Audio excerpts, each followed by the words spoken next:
रुको।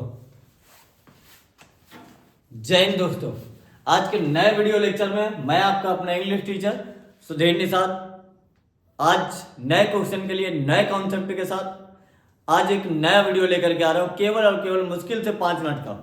5 मिनट में आपको कुछ समझ आ जाएगा नया। क्या आपको भी लगता है कि हैज, हैव, हैड ये केवल और केवल पास्ट परफेक्ट टेंस में या परफेक्ट टेंस में यूज होते हैं? परफेक्ट टेंस, क्या आपको भी ऐसा लगता है? अगर आपको भी ऐसा लगता है तो आप बिल्कुल गलत हैं। अगर आपको भी ऐसा लगता है तो आप बिल्कुल गलत हैं। ऐसा नहीं है। अगर कैसा है सर, तो कैसा है तो आओ जानते हैं। फिर इसी बात में सीखते हैं। सीखेंगे क्या? एक वर्ड होता है जिसका नाम है हैव। क्या नाम है? हैव। एक वर्ड होता है जिसका नाम है हैड। फिर एक वर्ड होता है जिसका नाम है हैड। एक होता है हैविंग और एक होता है हैज। पहले तो ये जान ले। और इस वर्ड का जो होता है इसको बोलते हैं कौन सी फॉर्म? First form. इसको बोलते हैं सेकंड, यानी हैव की सेकंड फॉर्म हैड और इसकी थर्ड फॉर्म क्या हो गई? हैड। और ये जो हैविंग होती है ये कौन सी फॉर्म होती है? फोर्थ फॉर्म होती है। और जो हैज है ये वर्ब की कौन सी फॉर्म होती है? फिफ्थ फॉर्म होती है। पहली बात तो ये। दूसरी बात एक और बड़ी प्यारी बात है और कमाल की बात है, बहुत से लोगों को नहीं पता। तो पता क्या नहीं है तो इसमें एक वर्ड जाने कि इसका मतलब क्या क्या होता है। पहला तो इनका मतलब यह भी होता है किसी चीज को रखना या किसी के पास होना। पास होना यानी कोई चीज पे मालिकाना हक दिखाना और आपके पास वो चीज है, आप वो चीज रखते हैं,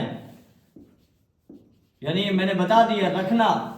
तो इन सारे वर्डों के लिए एक वर्ड यूज किया जाता है, या तो हैव, या तो हैड, या तो हैड, या तो हैविंग, या तो हैज। अगर ये सारे वर्ड यूज किए जाते हैं तो यूज कहाँ करते हैं तो पहले ये बात जान लेते हैं। अगर ये वर्ब की फिफ्थ फॉर्म है तो इसी को सिंगुलर वर्ब भी कहते हैं। इनके फंक्शन कितने होते हैं तो पहले ये भी जान लीजिए, कोने में समझाने का प्रयास करते हैं। एक वर्ड होता है क्या? हैज। और एक वर्ड होता है हैव और एक वर्ड क्या होता है? हैड। इन तीनों के दो मतलब होते हैं। एक होता है हेल्पिंग वर्ब और एक क्या होता है? Main verb. अगर ये हेल्पिंग वर्ब है, अगर क्या है? हेल्पिंग वर्ब है तो इसके बाद हमेशा मेन वर्ब चाहिए। वर्ब की कौन सी फॉर्म? Third form. और अगर ये मेन वर्ब है तो इसका सेंस आएगा किसी चीज को रखना या तो पास होना। और जब पास होना तो हैज और हैव है तो प्रेजेंट और हैड है तो पास्ट। और जब ये पास्ट है तो ये रखने का सेंस हो गया और इसके बाद किसी वर्ब की जरूरत नहीं होती। अगर नहीं होती तो एक एग्जांपल से सीखते हैं और सीखने का प्रयास करते हैं। क्या लिखा? मैंने लिखा आई हैव कंप्लीटेड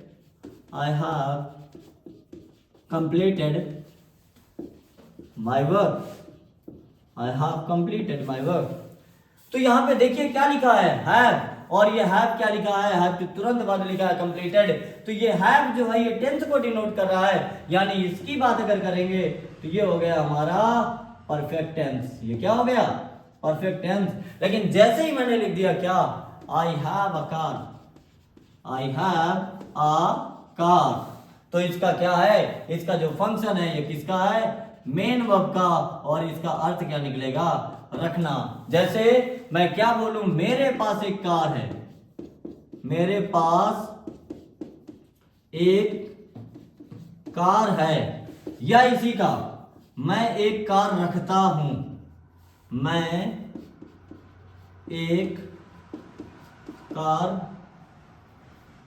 रखता हूं। अगर इन दोनों को बनाना है तो मैंने क्या कहा? जब आप ओनरशिप दिखाते हैं, आपके पास कोई चीज है, रखने का सेंस आता है, तब आप एक वर्ड यूज करते हैं, या तो हैव, या तो हैड, या तो हैज। तो इसमें क्या देखिए, अगर मेरे पास एक कार है तो हम इसको दोनों का एग्जांपल क्या होता है? आई हैव अ कार।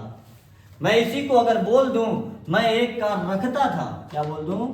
मैं एक कार रखता था।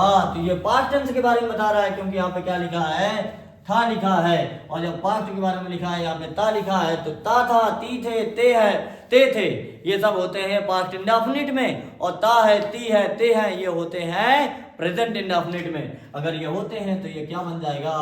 I had a car. बहुत से बच्चे इसी का पैसिव वॉइस गलत कर देते हैं कि सर इसका पैसिव वॉइस तो बनेगा ही नहीं। और बहुत जगह पे बताया जाता है, टीचर भी यही कह के छोड़ देते हैं कि इसका पैसिव वॉइस नहीं बनता क्योंकि यहाँ पे कोई मेन वर्ब नहीं है। तो भैया ये जान लीजिए कि इनके फंक्शन जो है 2 टाइप के हैं। तो अब आज के बाद आपसे गलती नहीं होगी। अगर कोई आपसे कह दे तो आप क्या देखें, जैसे मैं कह दूं सर इसका पैसिव वॉइस बताइए, आई हैव अ कार, तो क्या बनेगा, कार मेरे पास है, तो इसको बना देंगे a car is had by me, क्योंकि यहाँ पे जो हैड है ये वर्ब की कौन सी फॉर्म है, 3rd फॉर्म। तो थैंक यू सो मच।